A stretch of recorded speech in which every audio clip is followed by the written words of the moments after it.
മുക്കം മത്തായി ചാക്കോ പഠന ഗവേഷണ കേന്ദ്രവും സംസ്ഥാന സർക്കാർ സ്ഥാപനമായ ഒഡേപെക്കും സംയുക്തമായി ശില്പശാല സംഘടിപ്പിച്ചു. മുക്കം സർവീസ് സഹകരണ ബാങ്ക് ഓഡിറ്റോറിയത്തിൽ നടന്ന ശില്പശാല ലിൻഡോ ജോസഫ് MLA ഉദ്ഘാടനം ചെയ്തു.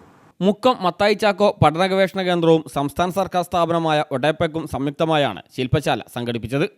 വിദേശ രാജ്യങ്ങളിൽ ജോലി ചെയ്യാൻ ആഗ്രഹിക്കുന്ന കേരളത്തിലെ വിദ്യാസമ്പന്നരായ ഉദ്യോഗാർത്ഥികളെ സർക്കാരിൻ്റെ ഉത്തരവാദിത്തത്തിലും നിയന്ത്രണത്തിലും ജോലി നേടിക്കൊടുക്കുകയും അതിന് സൗകര്യങ്ങൾ ഒരുക്കി കൊടുക്കുകയും ചെയ്യുന്ന സ്ഥാപനമാണ് ODEPC Kerala.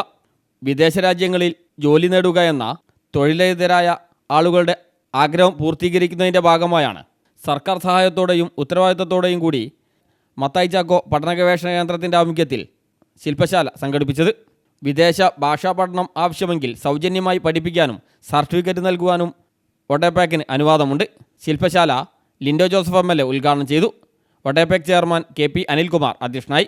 VK Vinod, KT Binu, E Arun, Nasar കൊളായി, K Sivadasan, Deepu Premnath, KT Sreedharan തുടങ്ങിയവർ സംസാരിച്ചു.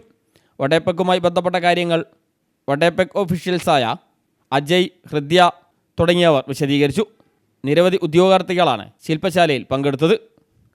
News bureau, Mukkam.